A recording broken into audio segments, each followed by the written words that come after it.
Ladies and gentlemen, welcome and good evening to the Hello. brand new, rebranded version of the podcast. This is the Hop Pole Position podcast. The hip. We still don't have a jingle though. No, maybe by next week we'll have a jingle, Yes, I'd like a jingle. and it'll have meow in there somewhere. No, we're not an F1 podcast. It's just a good play on words. Yeah, that's all right. Welcome to the Hot Pole Position, where we don't talk about Formula One at all or any other kind of racing. But what we do talk about is music production, audio, guitar stuff, general computer nerdery, everything that is to do with being a modern computer music nerd. Yes. So, I am Adam Steele, your host from Hot Pole Studios, hence the name. And as always, here is my co-host Liam. Hello. So, what have you been up to last couple of weeks? I'm just going to pause the sync. Trying to come up with a name and branding for the show. And what else have I been doing? Not much really, unfortunately. Nowhere near as busy as you are these days. I have been insanely busy.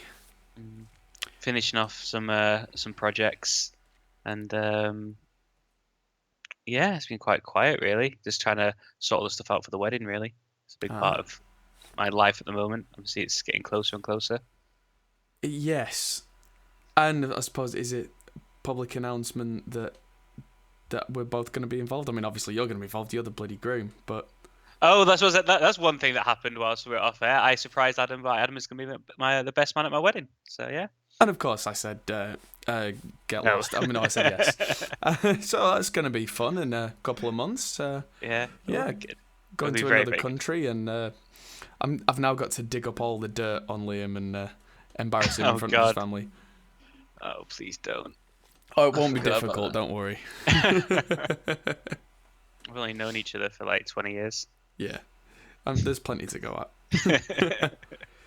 Yeah, so it's been Easter weekend, which has been absolutely hammered busy for me.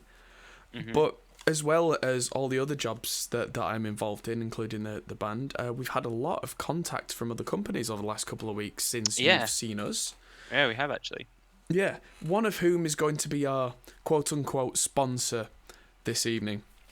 This one's not an official sponsor on this video, but DistroKid got in contact, and we're going to talk about them later on, but we are doing a whole separate video for them, which is going to be a sponsored video.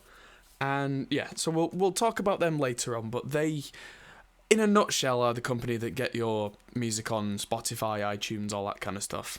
Mm-hmm. And we have a lot of experience in the past of working with other companies who've been not so great. Yeah, it's really interesting the way that they're doing it. I'm quite intrigued by their methods, and I think they're trying to do something that's really good for the music community, which I think is it's really impressive. Yeah. So yeah, we'll talk about them later on. What else related to that? Maybe the first thing to talk about is a bit of shameless self-promotion. I'll just move us. Oh yeah, you've been to Le Mans recently. Oh, no, no, I'm going to Le Mans in a month's time. Well, just that is ironic pole position, and I've got a Le Mans cup in front of me. Yeah. Yeah, well, we went to Le Mans together one year, didn't we? It was something like a 12-hour drive each way or something stupid in a motorhome. That was crazy. Yeah. Which, I mean, for our American viewers, they're like, 12 hours, that's just a couple of states. For us, for English people, that's like Lord of the Rings. That's like the trek to Mount Doom. Mm-hmm. Plus driving a boat with wheels. That was kind of fun. Oh, yeah.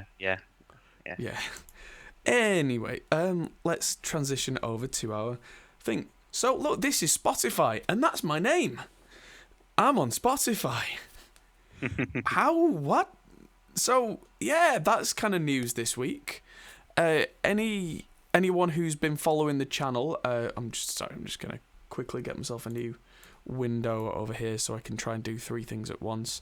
Anyone who's been following the channel for a long time will know that I've been making demo tracks for, showing off new products, that kind of thing, generally. And I've done the odd cover here and there while I've been at it. Mm-hmm. And it's just kind of built up, and I never really saw myself as someone who creates, someone who is a songwriter per se. But it's all just kind of come together. So, yeah, I now have a 13-track album on there. And there's a covers CD coming as well, which the whole reason this came about is because the guys from DistroKid got in touch, and I thought, you know what, if we're going to do a video about it, why not have something to talk about that's my own experience that's recent. And then I looked back at all the stuff I've done and went, holy moly, how much have I actually done? And it's one of those things where I suppose, yeah, other people probably look at me as like, oh, you write all this music, and I've never thought of myself as that, as a songwriter. And so it's just kind of fallen into my lap. And originally I wanted to put the stuff on Spotify and iTunes, whatever, as Hot Pole Studios, but they apparently strongly discourage that because as a studio, you're not really kind of an artist, you are a studio, which kind of made sense.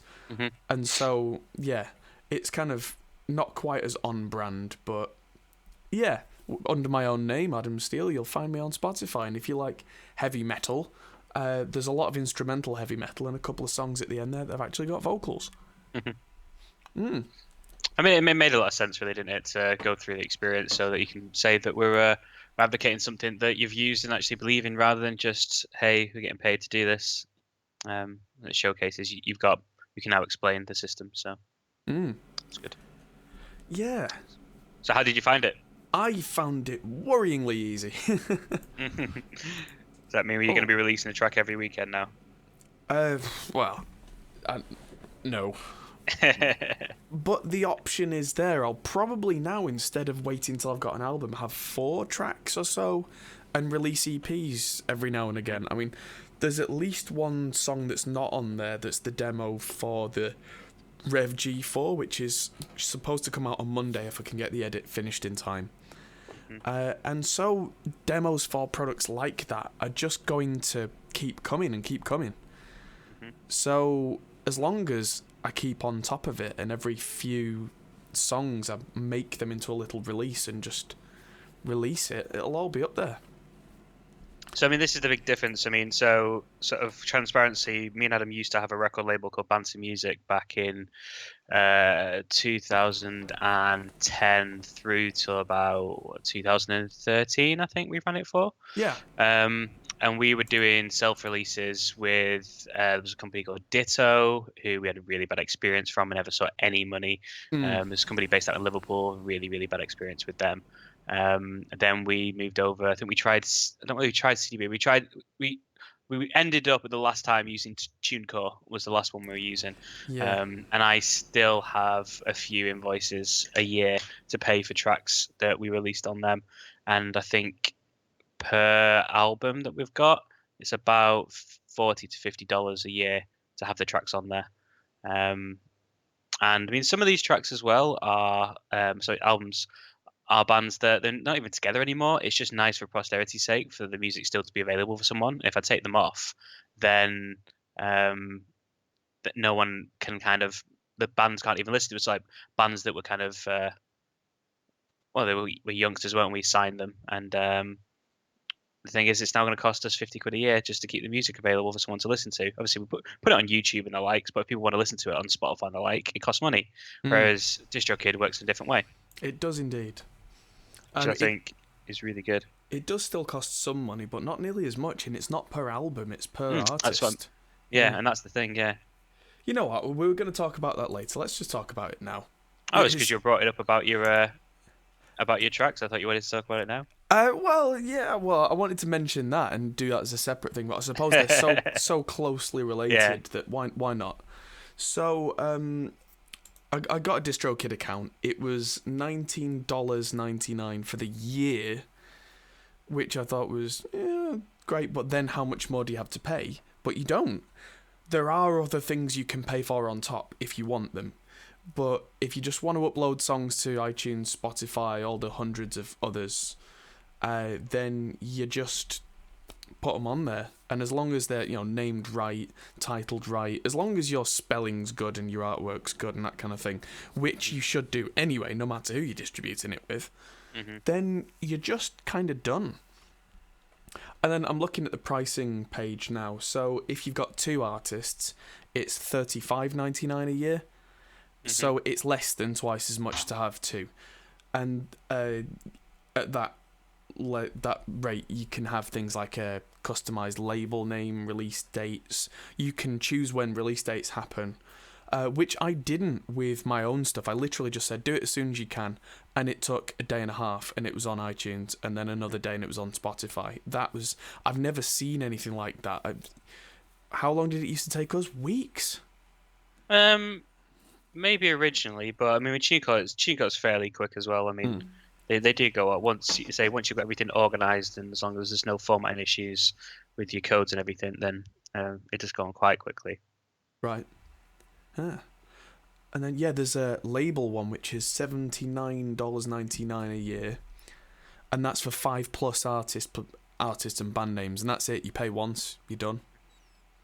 I think the big game changer with what they're doing is the fact that you're just paying per artist. So if you've got a band and you want to just be releasing stuff, you don't have to worry about what you're releasing. You can release it, be as prolific as you want with it, which is really cool. Yeah, absolutely.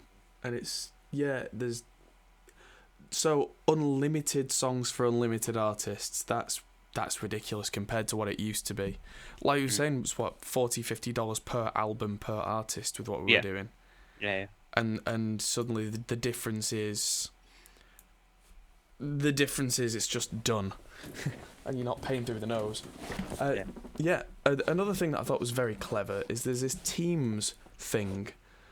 And what Teams is if you've got a DistroKid account and someone else has a DistroKid account, let's say we made an album that was with somebody else, so like a collaboration. All you have to do is when you release something, you drop down the release, you say, well, this person was also involved, they agreed to have this percentage of the revenue, and they just do it. That's good. Yeah, it's done. That can make stress on legal fees and revenues and all that kind of stuff. Can make it just go away. David asked about how it works with YouTube. Yes. So let's just go to the upload page. Tons of emails just while I'm busy, typically. So one of the options to upload, there are tick boxes for all these uploads. I just tick them all, why not? But one of them is Google Play and YouTube Music. So your stuff goes on Google Play. And at the bottom, there's a couple of things. Firstly, if you want your tracks to be covered, YouTube money, it says it's $4.95 a year plus 20% of the ad revenue. Basically, if other people start uploading your stuff, it puts the content ID match out and the money goes to you, and that's covered by them. They just do it. I think the specific question was, what if you release your own music and then you upload your own music to YouTube? And I saw that in the settings somewhere. Settings... YouTube whitelist. YouTube whitelist, yes, bingo. YouTube whitelist, you literally just put in your video and say, this is mine, don't copyright it. Don't copyright claim it because it's mine already. That's it. Done. Make your own life easy. Yeah, these were the things that it was the publishing part of it that was really tough for us. Like I feel that we, as a label, the reason we should have labeled down is we just couldn't make any money. We were putting loads and loads of money into bands, and they were getting plays and listens. We knew people were listening to the tracks, but we were just never seeing any return from it at all. And these companies, I felt, were not being very transparent, or we just weren't getting the sort of. We didn't have things set up. We were a small label. We were kind of winging it by ear, using the unsigned guide and like to figure things out. But I think these guys have got a lot of it sort of ironed out for you, so that you can kind of just go with this, and you know that you kind of covered, which is great. That's it. These guys have got it absolutely nailed on in a lot of the terms. A lot of the there's the DistroKid Bank, which is basically telling you how much you've made. It's 2 to 3 months delay, but it always is with anybody because iTunes, Spotify, all those guys drag their heels, and they report really slowly. But because it's all automated, we see tiny fractions is a little tick box, so you can see how many millionths of a penny you've earned. That's hilarious. But yeah, we were finding that, especially in the early days, if you would ask the distributor for revenue reports, they would generate them and it'd take forever. And they didn't necessarily have to be straight with you. And we had a lot of issues there that we knew that people were listening to thousands of times to stuff that we had put out there, because we knew the people personally who'd bought a lot of this stuff, and we were being told that it hasn't made many sales, and we're like, I'm literally stood in a room with more people that have bought it than you're telling me have bought it in total. Yeah. Whereas this is all completely automated, and I don't think DistroKid have anyone in that fight. Plus, they're quite big now, really, and their best interest is to keep things above board. So why wouldn't they? But it looks really, really good to me. Yeah. On a technical level as well, something that I was wondering is some of these upload places will only let you upload in certain formats. Like, some of them only let you upload an MP3, which I think is really stupid, because it's being converted then to other compressed formats. At least one band that I've worked with very recently insisted that I send them stuff in WAV format, 44 kilohertz 16-bit, which is CD quality, but that wasn't for the CD, that was for online, that was for distributing, and some platforms will only let you do certain things, which again is a bit stupid. I don't know if the details are on here, but I looked in their requirements for uploading, and they can take loads of different formats. So if you've got old music that you want to release, but you've only got it in an obscure old format, you don't now have to convert it out of that and degrade the quality any further.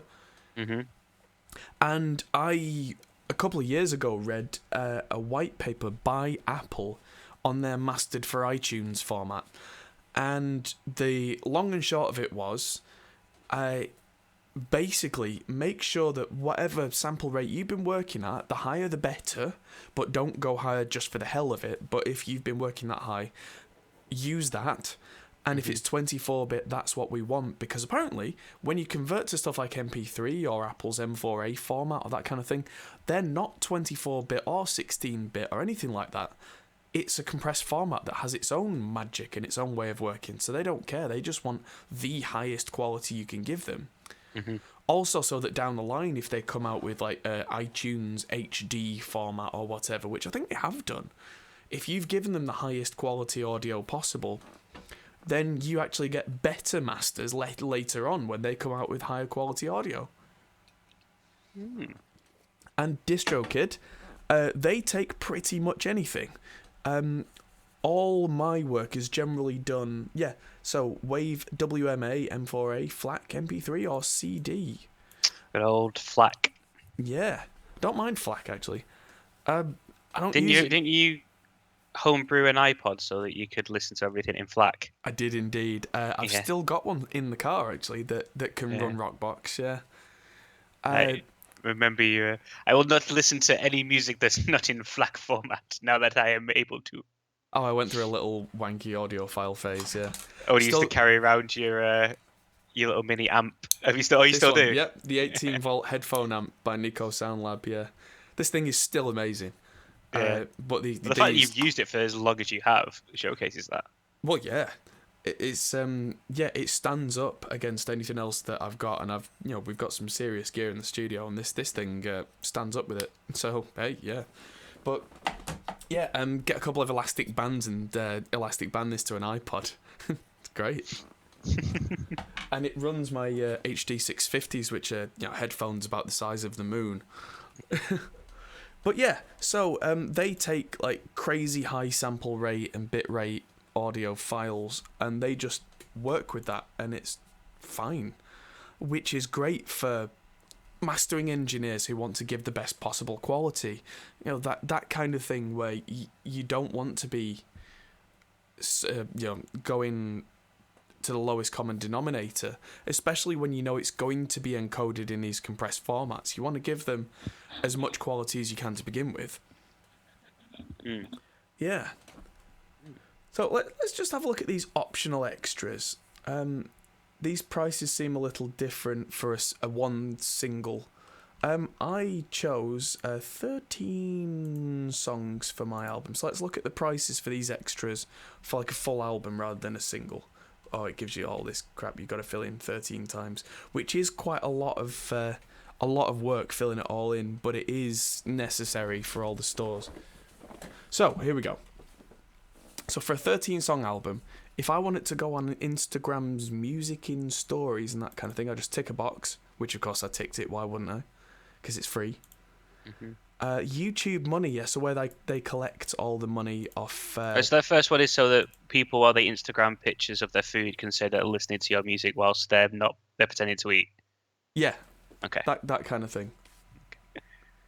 Oh, yeah. Just completely off topic. I saw this brilliant thing on Reddit about Instagram today. It showed it is something related. So like Coachella's going on at the moment, and it was a video. It was a video going round at Coachella, and every single person they could see was not either listening to music or enjoying the festival. They were just posing for Instagram photos. Really? And literally just a sea of people like getting flowers together and stuff. The whole thing of when we were kids, people would hold up lighters at gigs. Now people hold up the phones. Now people aren't even looking at the music at a music festival and literally just taking pictures of their feet. It's hilarious. Absolutely hilarious. So you should definitely do that because more people listen to your music.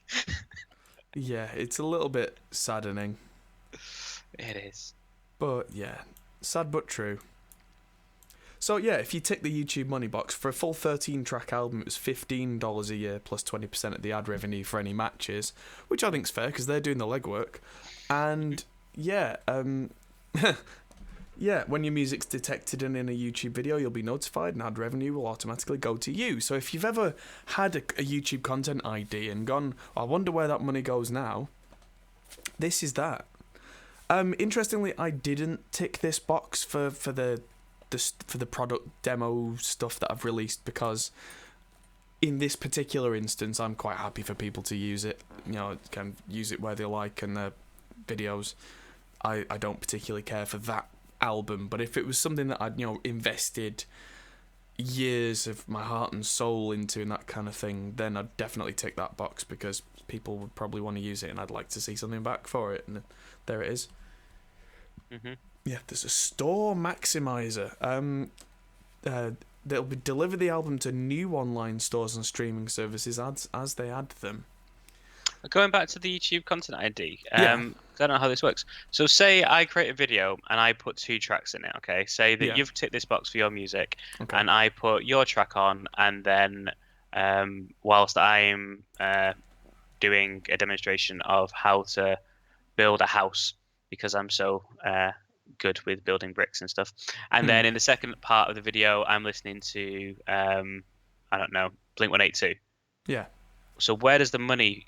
Like, how does that get split? So then this video goes on to sell, like, goes not to be watched like 1 million times. Right. Do you know how it works? Yes. So it's simpler than you think. If there's 2 pieces of music on there, then the revenue will get split equally if they've both been detected. And is that all of the ad revenue? So they view that the music is worth more than the video content? Yes. It's not great, but yes. Yeah. It's quite interesting. Yeah, and so that money would be split from all the adverts between me and Blink. Yeah, which I will admit is not great.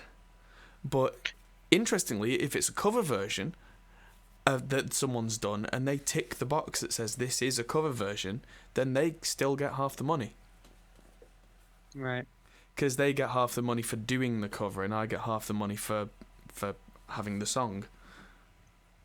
It's just interesting how the YouTube view music as being worth all the ad money. Yeah, I think to a point it's more YouTube rolling over and just letting the copyright claimants do what they want so that they don't get massive legal repercussions. Because the thing is, like, we were talking about this when we were doing the Article 13 thing. Like, their algorithms that can detect the tracks, um, they'll also be able to detect whether it is just an upload of just music, or Ooh. my lights have told me it's time to relax. Um, or whether it's an upload of someone talking and they're using it as background music. Because if you are just literally uploading someone's song, then yeah, you don't deserve any of the ad revenue for it. But if you're using it as background music and it's deemed to be, well, I suppose then it goes the whole copyright thing, isn't it? Yeah, if it Yeah, does it's happen to be interesting. incidental, I think you can argue that and say it's fair use under copyright law because it was unintentional. Yeah, that was if it's on in the background while you walk around a supermarket or something. But Yeah, but if you actually use someone's music without securing a license, mm, yeah, that's so that's what they do. I suppose yeah, then I suppose that's the penalty for. So they're saying, okay, you can still have your content, but you're not having any money for it, and Yeah, we won't sue you. Yeah, okay, fair enough. Yeah, but maybe what it's you fair. can do, I mean, say if you're someone like PewDiePie who's got a massive channel, he could secure a license for his videos that's whatever he agrees with the company. So I don't know, 20% of the video revenue or And then whatever. they go through and whitelist that channel. Yes. Or, well, that specific video, but yes. Mm. Yeah, they then just don't copyright claim it because they've already got an agreement in place. Hmm. But I think for most YouTube content creators, seeking out a record label and trying to hash out a specific license would be more than difficult, and they would make it difficult for you and try and charge you a lot of money. Oh yeah, I mean I've tried it plenty of time with doing trailers for films and the like trying to get.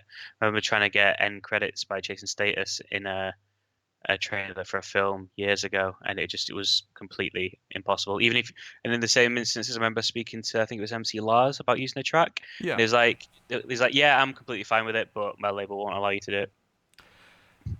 yeah, And it's like it's really hard to do that sort of thing. yeah. Bizarre.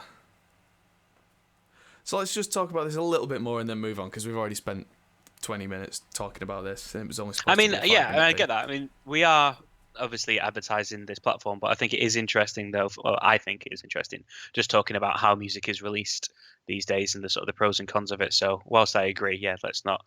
Yeah, But well, we can talk about some of the other ones as well. I mean, one of the things we said with DistroKid is like we will be transparent and open about what we think, and good news, we'd love it.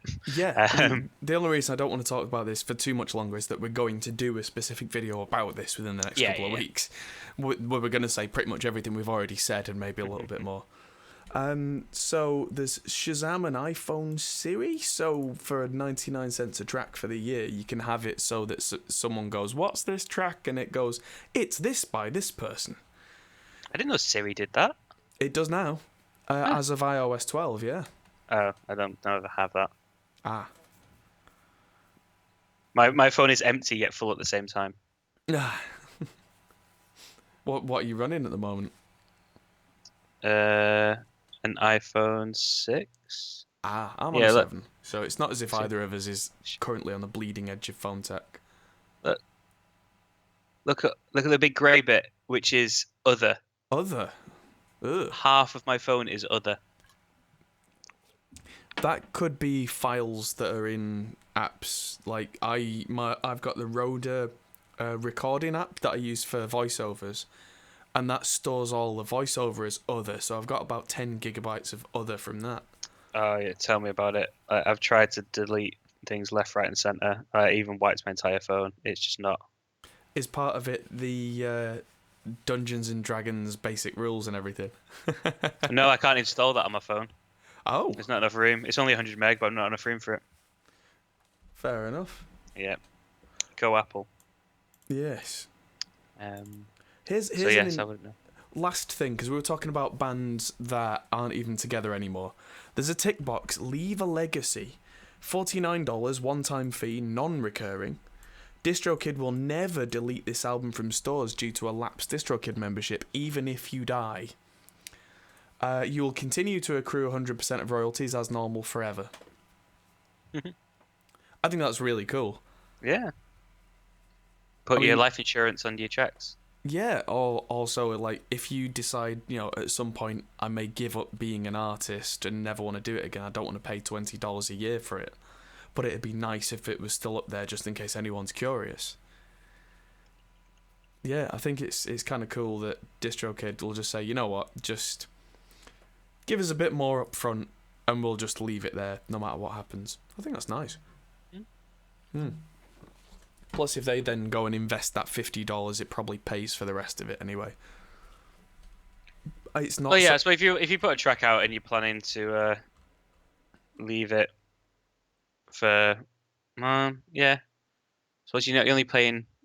Don't know. If you're only going to put one album out and you want the album to be around forever, it's probably worth it. But if you plan on releasing more music, it's probably not worth it. Yeah. Because that was like what, $50 for that one album, whereas it's how much was it? It was only like $20 a year or something, isn't it? What's the price for it? Yeah, it's $20 a year. Yeah. Yeah.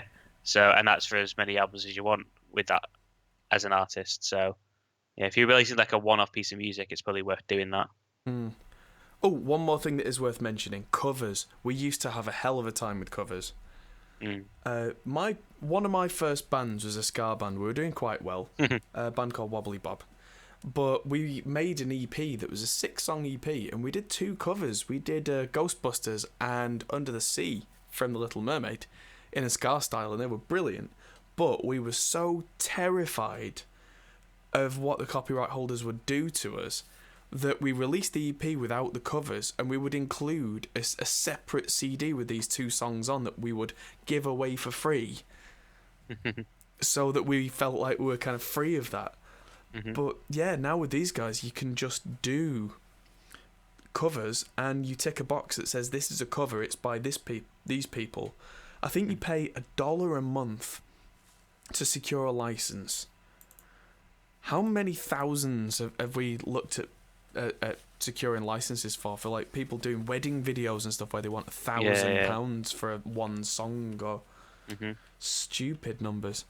Whereas these it's $1 a month. So all the stuff that we've done, like Africa that we did on the 7-string bass, the old Toxicity cover that I did, Acoustic Everlong, I literally just put in like, this is by these guys.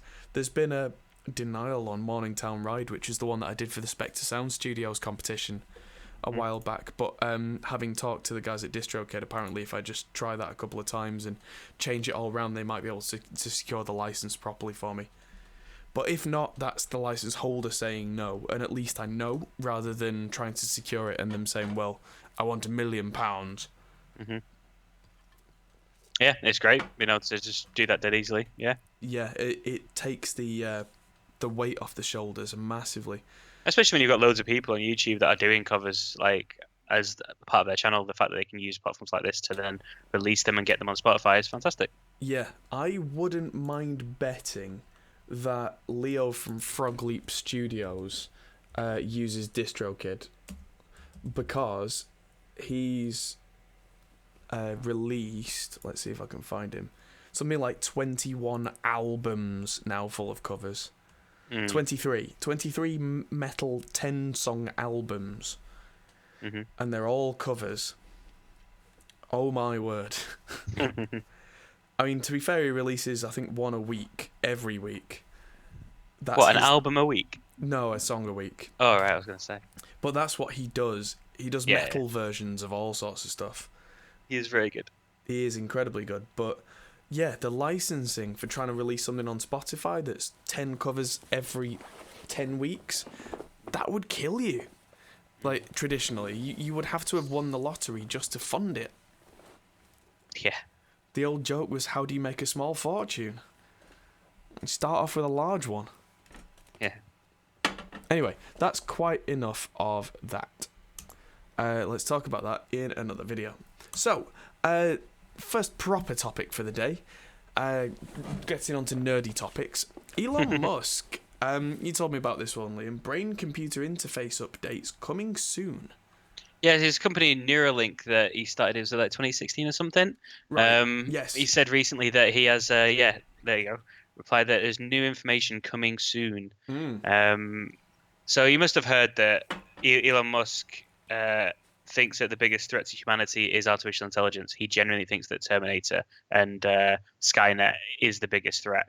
And that terrifies me in the fact that I imagine that someone like him has had access to sort of IBM and Google and see really where AI is actually up to behind the scenes rather than kind of what the general public knows about AI. So the fact that he's worried about it in that way is quite spooky. And yeah, so he started Neuralink so that essentially humans could have a chance was kind of his thing. And I think it's really interesting that he's saying that it's coming soon. There's a chance. Oh, there'll be more information on what he's talking about. Is not quite the singularity yet in terms of us putting ourselves into computers, but putting a computer layer into your brain or like I think it's like a chip that you put into your head that basically allows you to merge part of your neural pathways with an AI to increase your computing power of your brain. That's totally not terrifying at all. Yeah, that is not science fiction.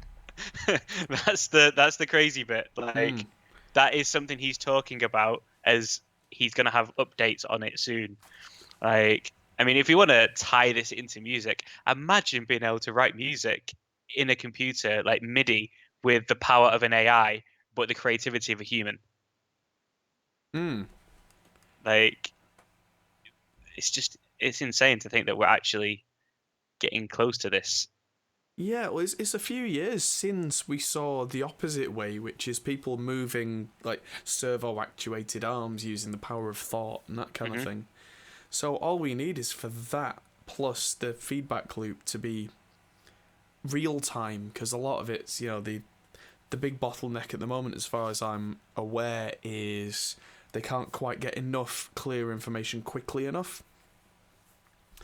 But once they start kind of denoising everything and speeding it up and getting the information up and downstream quicker, more efficiently, it's not going Hmm. to be long before there are big breakthroughs. Mm. Well, unless that is we've already done that. I say what we know about technology is probably a fraction of what's actually uh, being accomplished somewhere. I'd have thought with companies like this, they're not if they crack this, they're not going to tell anyone until they know that it's commercial. Yes. Well, Because telling someone that they've done something is just giving the game away. if you've seen the progress that Boston Dynamics have made recently, Oh that yeah, that's insane. so We had Boston, a yeah, yeah, go on. go on. Boston Dynamics is a company that we know, not just know of, but we worked with. Well, for quite a long time, our company, we had a graphic designer who wrote an entire comic for Boston Dynamics. He went Hmm. over and saw the factory, and he actually made a comic for Boston Dynamics that had us in it, which is kind of cool. Oh But yeah, yeah, you remember that? yeah. Yeah. So at the time, their robots, I think Atlas was the main one. It was tethered to the ceiling for power, and it was clunky, and It went. "Eeeeee." yeah, the Like, motors were it very was a loud. yeah, it was a huge online meme, wasn't it? Because it was yeah, meant to be the cutting edge of robotics, and it just looked hilarious. Yeah, it was unnerving and hilarious all at the same time. But now they've just evolved. Not self-evolved, but the technology has been evolved to the point where it's quite terrifying. And if you could establish a fast enough neural link between a human and one of those, it's a bit like Deus Ex, but in real life. It's like, Yeah, ah. but I don't. I mean, I don't see why not. I suppose. I mean, what he's talking about at the moment is creating a sort of as an AI layer into your brain that to allow you to.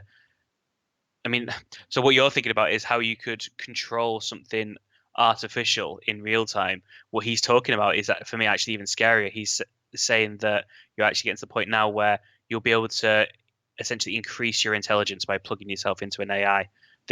Plugging yourself in isn't just gonna like allow you to connect with the computer. It's gonna give you the computing power of an AI so that we can, in his words, keep up with AI so that they don't is basically saying that if we don't figure out a way to do this, then AI is just going to turn us into pets. So the only way to do it is to integrate ourselves into it and essentially become part AI. Mm. But think of it both ways. If we were neurally enhanced so that we could think on the level of an AI, and we also had direct neural control over remote systems that are already fully capable of remote operation and moving like real animals and whatever. How far is it until we end up with one of those situations that's like, oh, what was the film that Bruce Willis was in where he had kind of a mannequin and so did everybody else. They had like AI representations of each Oh other. yeah. Where everyone just lives in their bedroom and they got Yeah, so a combination of that with something like Lawnmower Man, where you kind of made smarter and oh my word. Yeah. So Andy says, "Here's my take. Music happens between the grid lines, real music. Locking onto the grid takes the capture away from the audience." So yeah, I mean, I get that. I think that is one of the things that people say is that music feels real because of all the small imperfections in it.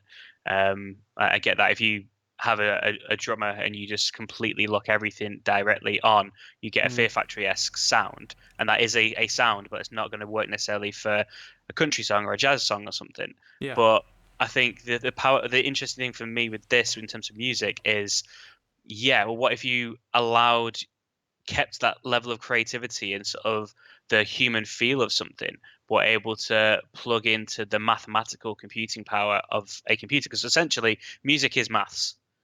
Yes. You work between the numbers and you figure out what. I mean, there's been loads of examples at the time of the perfect formulas for music. In terms of there's a three-note song. What the Australian guys that do the comedy? The Axis of Awesome. Axis is awesome, where they go through all the pop songs and show you that the three chords, the most famous chords, and they're in every song. Yeah. And I think, Western music like, is all based on formula. yeah. So if you have that and you basically allow yourself to be as creative as you want, but we'll figure out the mass behind things in terms of music, you could do something pretty impressive, I think. Yeah, I mean, they're especially with integration with AI rather than just using AI. What if you then used the mathematical side to create the foundation and then used your side of things to put the human element in? Yeah. Yeah. So where does the automatic writing end and the human element begin? It's And kind of also, I mean, terrifying. also if you've the thing with a computer, you're having to program it to do certain things. If you've got a conscious mind integrated into it, and again, you got to think of this is integrating into artificial intelligence, not just integrating into just your home computer, Mm. then that level of computing power, you can potentially put those imperfections back in. You can create something purely digitally, and then use algorithms to find out what these imperfections should are in, I don't know, say analyze a million different songs, and then yeah, reproduce them. Like the way the music, I think I don't know. There's an episode of. You ever watch Scorpion?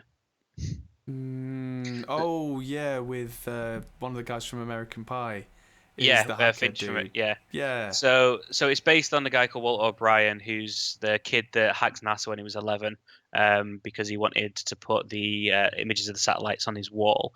And it's then a show about how it's really kind of like far-fetched, but anyway, long story short, he has a team of geniuses that do certain things. And one of the things in one of the episodes is someone has made a machine that will create just spew out perfect pop songs. And Hmm. this was like, yeah, sci-fi from like 5 or 6 years ago. But with, I think, I mean, whether you can do it just with general AI, but I think you could definitely do it with human integrated AI, where you could start to create something that would have a formula that would allow you to, yeah, generate melodically anyway. Yeah, I think someone still has to write the lyrics, Right. but melodically create pop songs just like that. Yeah. It'd be interesting, I think, to see how the general public would be able to see through it. I think it's exciting for certain stuff like progressive music like prog or like what wonder what Maynard would be able to, from Tool would do with something like this. Like the music he could create, or, like it could be insane. But I think for your general pop music, yeah, I think it could easy way to create lots and lots of very good summer tracks. Yeah. Yeah, absolutely. Not everybody is looking for the most complex feel in music No. necessarily, but that's where like I think Avicii was a very clever man. Mhm. That he made pretty much perfect pop songs. And the first time that I heard "Hey Brother" by Avicii, I was like, "What is this awful noise?" Mm. And the second time, I thought, "This is actually pretty good." And the third time, I was like, "This is genius." Mm. But not because it had feel, but because it it made you feel a certain way. But I was fully aware as a practiced musician that there wasn't any musicianship to it. It was the arrangement that did it, Mhm. and it was one of those things that made me stop and think about. Not everything has to be, you know, the perfect musician in a way. Mhm. Plus, there are also really amazing musicians who make really boring songs. Yeah. Uh, Yeah. my dad, it was his birthday yesterday, and he went to see Joe Bonamassa at the Albert Hall, Royal Albert Hall in London, and Mhm. he was very, very impressed. But the last time I went to see Joe Bonamassa in Manchester, he is regarded as one of the best blues musicians in the world. Mhm. And I've seen performances of him where I could quite happily agree, but this particular time that I saw him, it was as if he couldn't be bothered to be there. And Right. the songs just felt boring. Mm. And yeah, so where does that's the thing, the arrangement of the songs was nothing special, and it was his genius when he's on form that made it special, and you took that away and the songs were actually quite pedestrian. Well, I wonder if there's anyone out there or in the comments later if you listen to this later on, obviously not live, what people think about music and the potential for artificial intelligence or a human integrated artificial intelligence to make music. What what is it that makes great music? Is it just the imperfections? Mm. Or is there something else? What makes a great song? And could a human computer or just an artificial intelligence replicate that? Mm. And before anyone gets all nasty in the comments, there is no right answer. It's No, no, just no. worth opening up a discussion. Mm. So let's leave that one there and move Yeah. on. We've got a few more news articles to talk about. So, not so much news. This is just something that's personal news for me, and I wanted to get our guitarist in the audience's advice.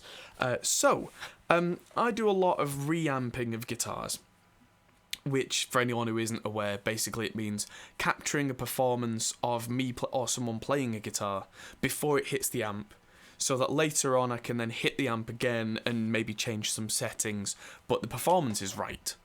Hmm. So, I've got this reamp box, and it's a passive thing that's full of transformers, and I've realised recently that it doesn't give me nearly as much level output as my actual guitar does, because I use a Les Paul with bare knuckle pickups in, the Juggernauts, and that really kicks a guitar amp right in the face, but also does the same to anything else. And so I was doing this review of the Rev G4 pedal, Mm. and when I was recording at home doing the original tracks, I had the gain around kind of noon, 12 o'clock, and that was too much. I had to turn it back a little. And then when I came to reamp it for the demo for the video, just to describe what it does, I ended up having the gain cranked all the way up. So my first thought was I should get an active reamp box that can kick out a load of level. But then I stopped and thought, why? Why not just get a boost pedal to go Right. between the reamp box, literally just to make it louder without changing anything? So my question is, are there good or bad boosts? Not distortions or overdrives, but literally just a pedal that does nothing except make the original signal louder. No change at all. And if Right. so, what would you guys buy? What would you avoid? I mean, I'm debating just getting one of these Andoa pedals that are £18 just to give it a try. But is that going to be folly? Because all I'm doing, like I say, I'm not looking for a particular tone, I'm not looking for a particular distortion characteristic, I'm looking for literally just a tiny little amplifier that just makes the signal a bit louder. So if anybody's got any suggestions, I mean, there's one from TC Electronics which is £29 new, and it's got one knob which is volume, but that's what I want. So yeah. Also, I do like to find little hidden gems as well. I'm never one of those people, and Liam will attest to this, I don't always go for the big name brand because that's what's good. Mm-hmm. I tend to look around for this little thing that nobody's heard of that's quite affordable that does exactly what I want. So if anybody's got any suggestions, I think one of the guys in chat says the pedal is called Boost. That bit I know. That bit I'm aware of. But some boosts have like a tone shape where they like push the mids or break up a little bit, and that's all cool and well and good for guitarists, but what I'm looking for as an engineer, David Imrie says, bet you can make your own with an op-amp.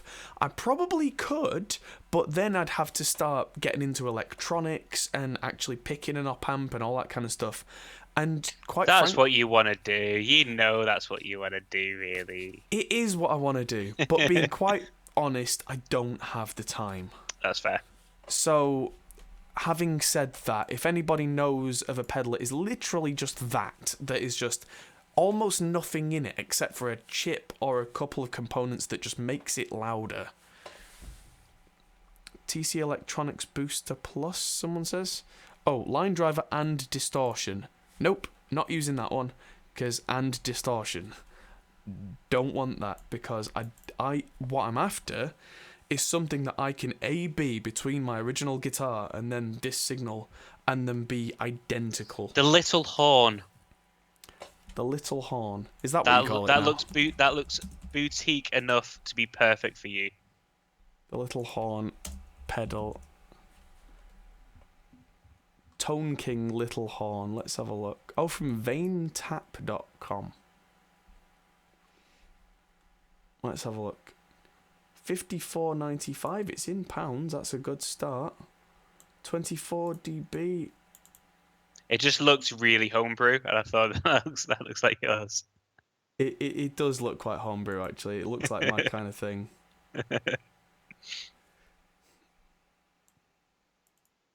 Oh, yeah, no, it said he wasn't trying to insult. It's the name of the pedal. No, I get you now. I just... The context wasn't there originally. So there is a pedal called The Boost, but I don't know who it's by still. But, yeah. Okay, so people are suggesting a few things, which is good. That means that there's no big disagreement. Yeah, so it looks like it's basically a buffer boost. Cool. So I'll probably get something like this, if not a cheaper one. Literally just need something to make loud. And then I'll actually make a video about it, because if I can get a reamp box for 100 quid and a boost pedal for 30 quid, whereas the active reamp boxes are £200 or £300, if I've saved myself money and got the same result, that'll be worth doing a video on. And it'd mean that I could have some peace of mind in the studio, because at the moment, I mean, especially when I'm just reamping through a high gain tube amp, it's not so bad, because all I have to do is change the gain from whatever I had it at to a bit more, and that works. But it is annoying having to do that. So, yeah. Okay. Moving on. Moog, however you want to pronounce it. I believe it's Moog. They make the synths. I always called it Moog. Yeah, I did, but apparently it's Moog. Right? Oh. Yeah, it's like that David Bowie thing. Did Nike tell you that? You mean Neek? Neek. Yeah, so they've made a new synth called the Matriarch, which looks kind of cool. The Matriarch. They released a synth recently called the Mother and then the Grandmother, which are these little kind of things that make blippy bloopy noises, and the bleepy blippy bloopy noises that can make really cool noises. And now this thing can do 4 notes at once with proper analog bleep bloop weep kind of stuff. It's got 90 patch points. Patch points being where you take one part of the sound and route it through another thing and completely mangle it, as shown with all these cables. And Those really cool. yeah, they're not expensive either. That's the thing. $2,000, which for an analog synth for a nerd is about right. Although here's something that's worth talking about in the same breath, is that recently, I'm going to say a dirty word, Behringer released their copy of the Moog Model D, which is the original Mini Moog, and it's 285 quid. Considering that a real one, you're looking at 10 times the price. So this is Any good though? Well, yeah, it's exactly the same. Now, here's the thing. There was a video last week before, by JHS Pedals about Behringer's guitar pedals. And I always thought, oh, they're really cheap. They're going to be crap. And then he said, well, actually, all the analog stuff that Behringer make, they make it themselves. They own the factories that make the chips. They own everything. They can do it really cheap because they're not paying anybody with a profit margin. And the circuits are identical to the original stuff. Like, they basically made a metal zone for £18 or whatever it was. And this guy, JHS, Josh Scott, he's really well respected in the pedal industry. And he was A-Bing these pedals against the originals, and they sounded exactly the same. I mean, they're in these cheap little plastic enclosures. I wouldn't take them on tour because you sneeze and they'd break. Yeah. But what he was saying was Behringer have got this market absolutely nailed because they've learnt from their early 2000s problems where they'd make cheap gear and get so many returns that it cost them money. So they make stuff to a good enough quality now where it doesn't come back.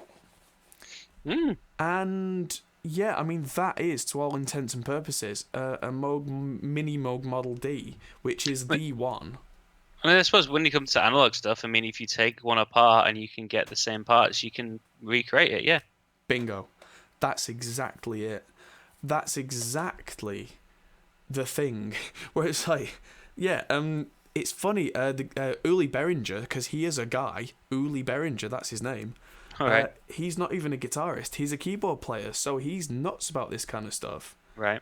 And so he's actually said, like, analog stuff, we make the analog stuff. A lot of companies buy the stuff off us.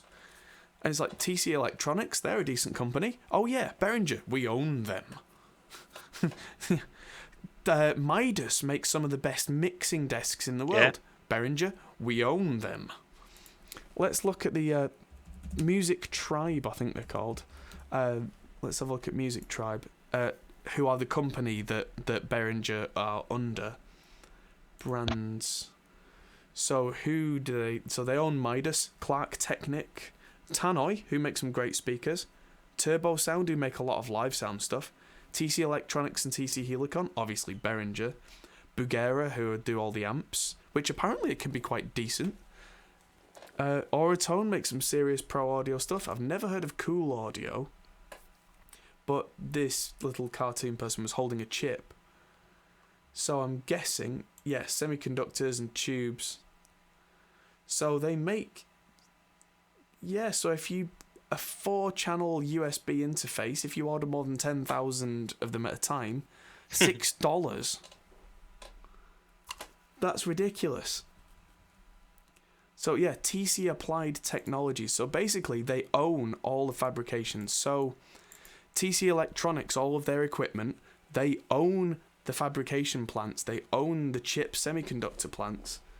So when they make an 18 in, 18 out USB interface for TC Electronics, it costs them $9 for the interface.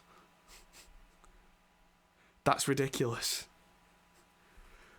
128 by 128 USB interface, $11.95. and we're buying them at what, thousands? Mm-hmm. Yeah. So these guys have got it down. Absolutely got it down. They make their own tubes. Almost no one makes their own tubes now. 6L6s that I pay 20 quid each for, they make them for 6. That's absolutely bananas. But that's how Behringer and Bugera are still making tube amps at like £300 for an amp. Mm. Which is absolutely mind-bending. But So you're saying give Behringer another chance? Absolutely. Give them a shake now, because it depends what you're after. If you're after something that's built like a tank that will not die if you throw it, Behringer's probably not the right thing for you. But if you just need something that's going to be carefully looked after, sat in a room, and well, maintained, then you probably were better off saving your money and going with a Behringer. It's completely the opposite of what I would have said 10 years ago. That's true. Very true. I used to be of the opinion that Behringer stuff was cheap and cheerful, and maybe not even cheerful. And the digital stuff, I definitely felt like it was, but yeah, but even then, now especially, now that they've bought Midas, all the secrets have been unlocked to them. Because Midas used to make these £500,000 mixing desks, and they still make some big, like, stadium tour, arena grade stuff. Yeah, they do, yeah. But all the technology that they had that was copyrighted, so Behringer had to make these kind of weird, cheap knockoffs that couldn't quite do the same thing. They own them now, so they can literally just make that, but cheaper. And why not? I mean, I've been looking at the differences between the Midas equivalents of the Behringer stuff, like a Midas M32 mixer and a Behringer X32 mixer.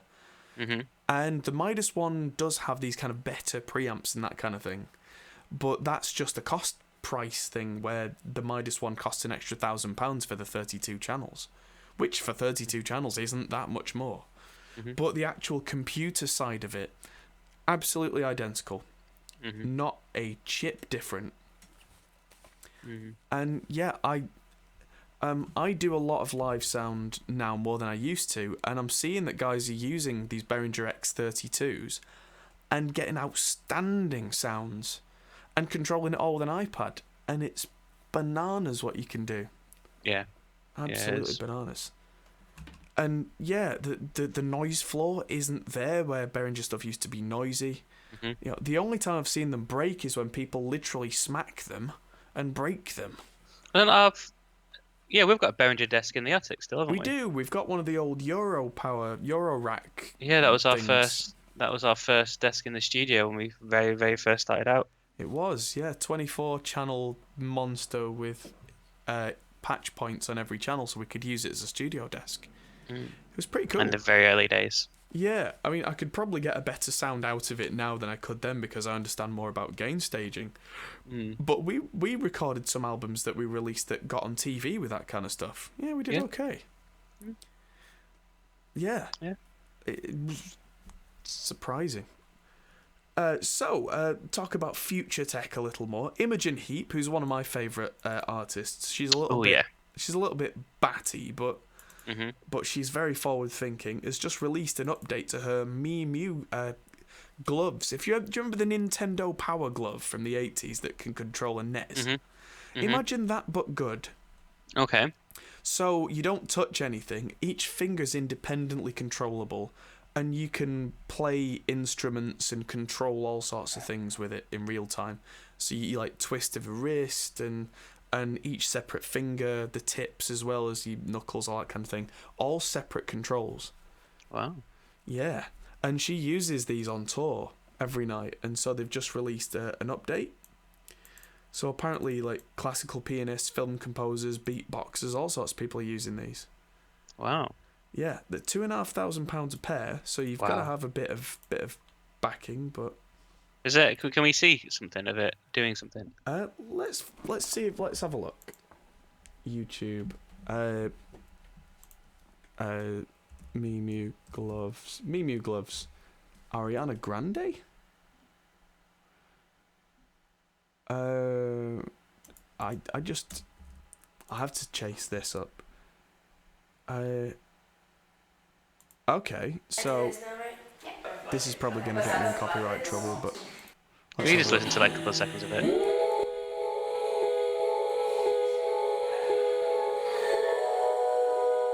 Oh, I can't hear anything. Oh, is it because I'm not? That's just ignore me.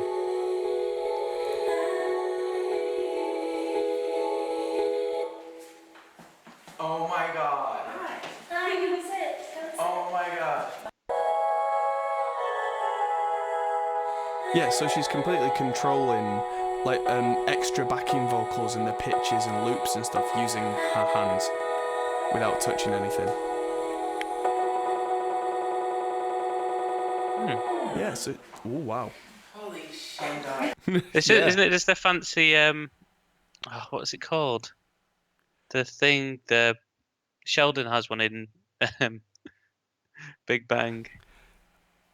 And I don't know, she was just using it like a chaos pad. But apparently there's so many applications for it. Bill Bailey used to use one as well. Oh, theremin? Yeah, theremin. No, these are nothing like that. She literally just kind of changed the pitch with her fingers. Apparently she's never used it before. Twisted her wrist and it started going ding ding ding ding ding and like looping it. And then she waved her arm and it just went and did like a tape stop. And that's just from the way that Imogen Heap's got it programmed, I would imagine. Because, it's just an interface, so you can program it to work with whatever you've got if you're an absolute programming nut. Is that the technology from Hackers? The Power Glove was the technology from the Hackers films. You remember Hackers in the 90s? I do. Yeah, the Nintendo Power Glove was brilliant, but this is not that. But it's amazing. It's what the Power Glove should have been. I was watching a video the other day that was showing had an actual kind of CIA hacker going through, or ex probably, going through films from the 90s and analysing the hacking as to how real it was. It was quite funny. And Hackers definitely came up on there as a hilarious one. Yeah. I'm in. Yeah. There you go. Palmer Pocket Booster. Have a look for that. Yeah, I'll check that one out. Palmer, a German company. I know Palmer. So I'll definitely check that out. It's for 30 quid. That's absolutely why not. Well, it may not be made in Germany, but Palmer, I know Palmer products. They're decent. So I'll check that out. Thanks, David. Last article for the day, and this is quite on point for today. Avengers Endgame. There's no spoilers in this article, right? No, that's true. There are no spoilers here. Okay, I read good. it. There are no spoilers. Okay. Brad Paisley, if you don't know Brad Paisley, he's a country guitarist in the US. He's massive, like absolutely massive. In the UK, he's not really a thing, but here he is. And so this picture should say it all. He had a custom Telecaster That is made. so fucking cool. Yeah, so he had that made, and he gave it to Robert Downey Jr. for his birthday on the Jimmy Kimmel Show. That is really fucking cool. I want it. Because, of course, Chris Hemsworth and Robert Downey Jr. are out promoting Avengers Endgame right now. So this is this week's news that, Brad Paisley played this on Jimmy Kimmel and then went up to Robert Downey Jr. and went, happy birthday. There you go. Wow. Yeah, it's even got a light at the bottom and everything. Yeah, I know. That is very, very cool. I do love a good telly as well. Yeah, apparently Robert Downey Jr. plays a bit of guitar, so Brad Paisley caught wind of this and was like, idea. It's very cool. and from what I gather, he was kind of cracking a joke and shaming Chris Hemsworth because apparently Hemsworth hadn't got Downey anything for his birthday. He's like, look, I've met the guy twice and I got him something.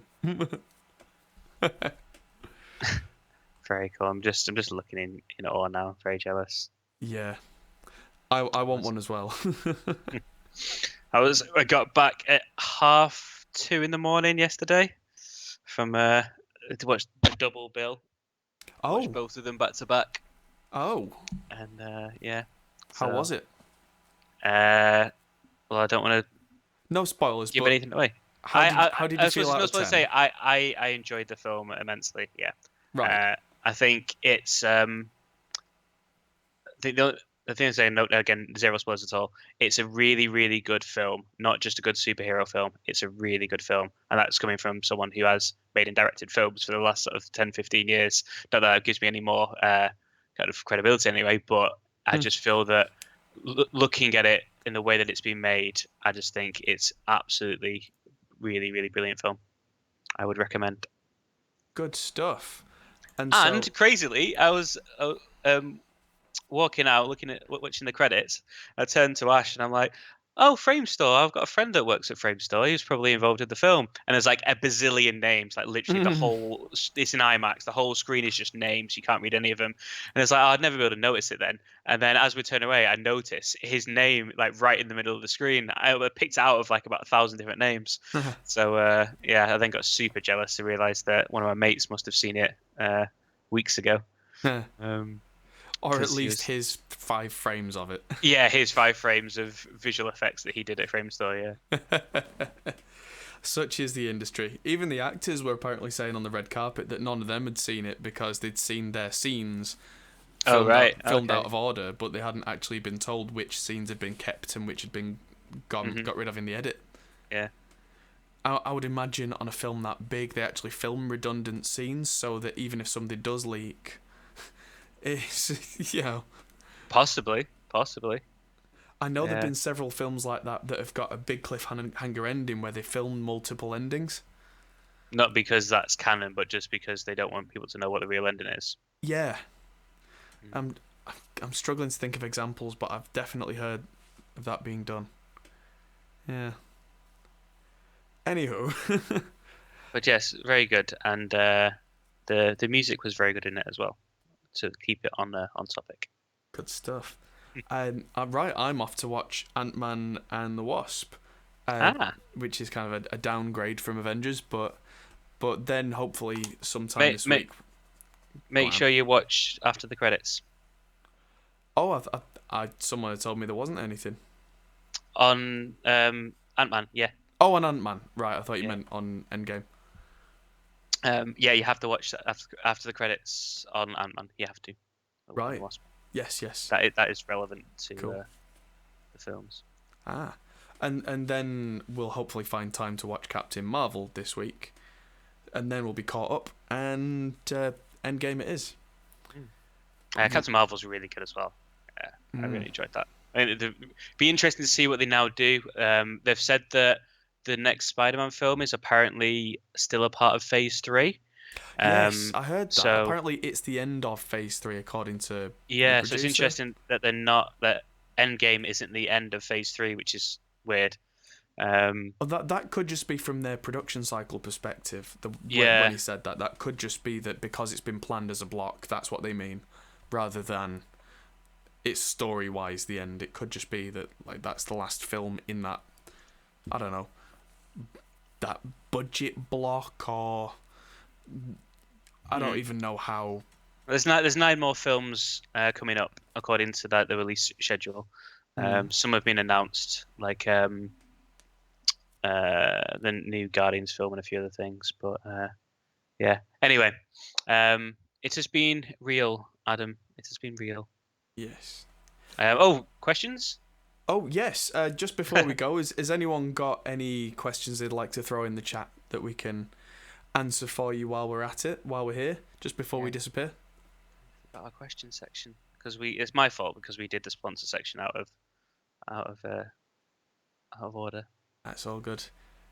But yes, this is largely going to be the new format, and we're going to throw a few segments in there as well as we go. But this week has been a bit of a scramble to get all the assets together and everything.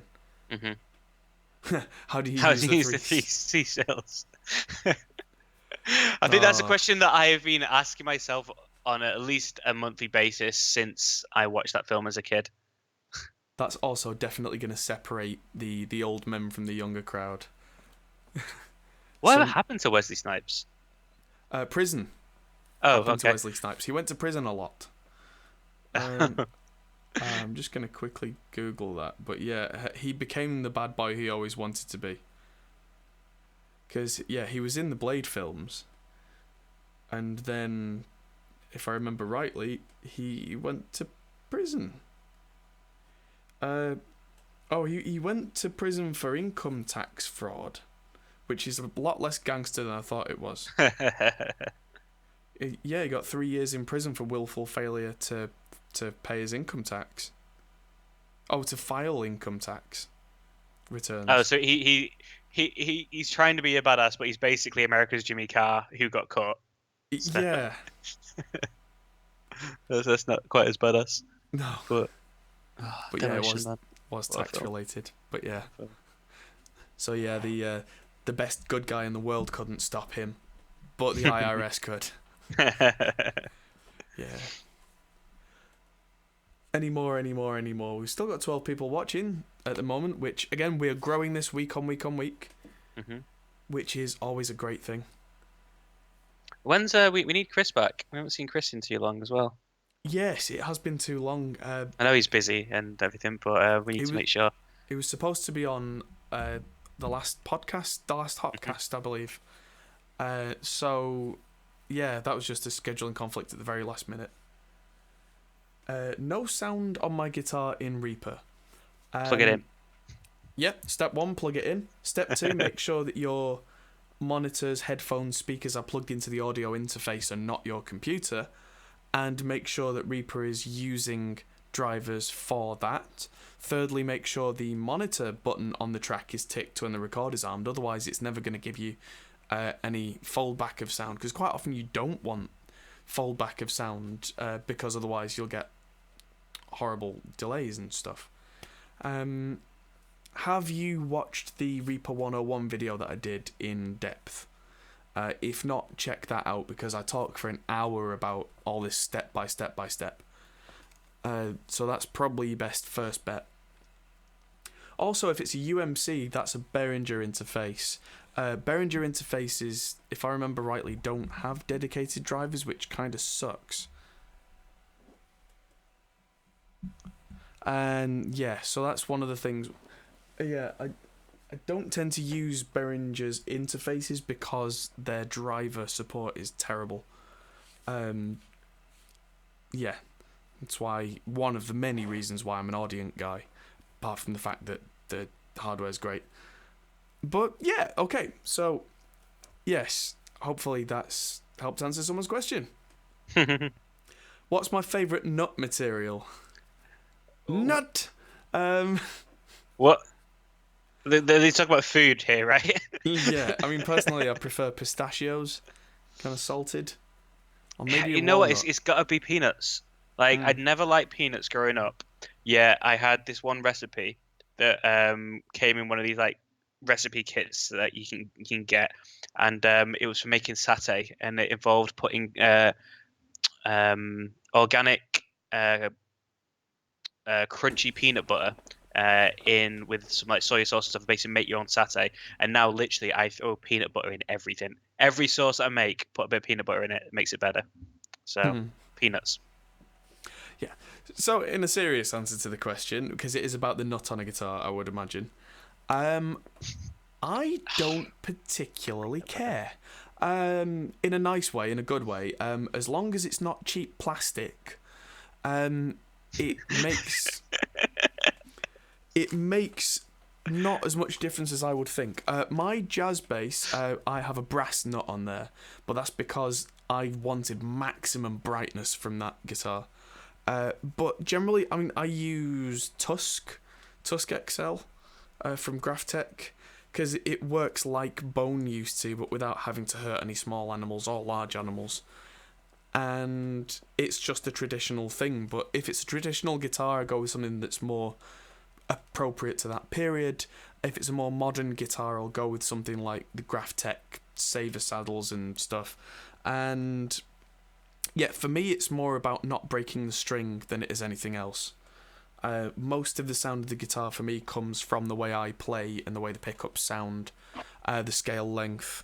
A lot of the time I play a lot of bar chords or melody work. I don't tend to play very much open string stuff unless it's highly distorted, in which case the nut is kind of the least of your worries.